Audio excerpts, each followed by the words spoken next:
Hello everyone, welcome to my channel new Renuka electric, যেখানে budget কম হলেও আলোর কোনো কমতি হয় না। দেখুন, বাজেট কম হলেও আলোর কমতি হয়তো আপনাদের ক্ষেত্রে হয় না, বাট আমার বাজেট তো কমছেই না, আমার বাজেট দিন দিন বেড়েই চলেছে।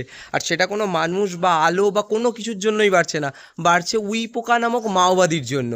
তো আজকে বাধ্য হয়ে একদিন কাজ বন্ধ করে আমরা উই পোকা অভিযান করতে শুরু করেছি, ঠিক আছে?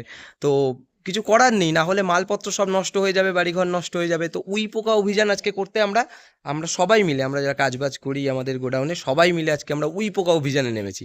তো চলো তোমরাও আমাদের সাথে দেখতে থাকো কিভাবে আমরা উই পোকা অভিযান করছি। কাজের প্রেশারের জন্য আমার কিন্তু সাউন্ডের গোডাউনটা ঠিক সময় মতো পরিষ্কার করে ওঠা হচ্ছিল না, তাই আজকে সবাই মিলে ভাবলাম একটু সাউন্ডের গোডাউনটা পরিষ্কার করে নিই, কারণ উই পোকা আমাদের মাথা খারাপ করে দিচ্ছে।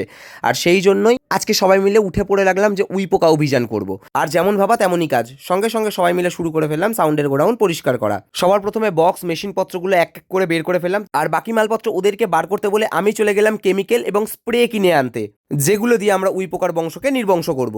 তো তোমরা এখানে দেখতেই পাচ্ছ আমি কিন্তু বার্জার কোম্পানির উড কিপার নামের একটা স্প্রে কিনে এনেছি, যেটা উড প্রোটেক্টর। আর সাথে আমি টাটারও আর একটা প্রোডাক্ট কিনে এনেছি, যেটা কিন্তু কেরোসিন তেলের সাথে মিশিয়ে আমি কাজে লাগিয়েছি। কিভাবে কাজে লাগিয়েছি সেটা তোমরা ভিডিও দেখলেই বুঝতে পারবে। যাই হোক, সবার প্রথমে আমরা তারের ব্রাশ দিয়ে যে জায়গাগুলো উই পোকা হয়েছে সেই জায়গাগুলো ভালো করে ঘষে নিচ্ছি, যাতে স্প্রে করলে ইনস্ট্যান্ট সেটা কাজে দেয়। এরপরে কিন্তু সেই জায়গাগুলো আমরা স্প্রে করে দিয়েছি। শুধু স্প্রে করে দিয়েই আমরা থাকিনি, আমাদের কাজ ছিল হচ্ছে উই পোকার বংশকে নির্বংশ করা। তাই জন্য আমরা প্রত্যেকটা দেওয়ালের ডেটোর ওপর দিয়ে 45 ডিগ্রি অ্যাঙ্গেল করে হ্যামার ড্রিলের সাহায্যে পরপর 1 ফুট বা 1.5 ফুট গ্যাপ দিয়ে সুন্দরভাবে ফুটো করে নিয়েছি। ফুটো করে নেওয়ার পর টাটার যে কেমিক্যালটা নিয়েছিলাম তার সঙ্গে আমরা কেরোসিন তেল মিশিয়ে একটা সিরিঞ্জের সাহায্যে সেই কেমিক্যালটাকে সিরিঞ্জের মধ্যে নিয়ে সুন্দরভাবে সেই ফুটোগুলোর মধ্যে আস্তে আস্তে ইনজেক্ট করে দিচ্ছি।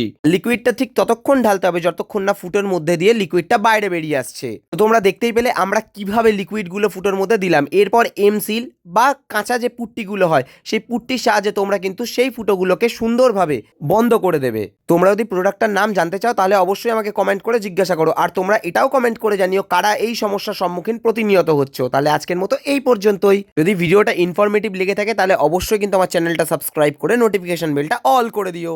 টাটা।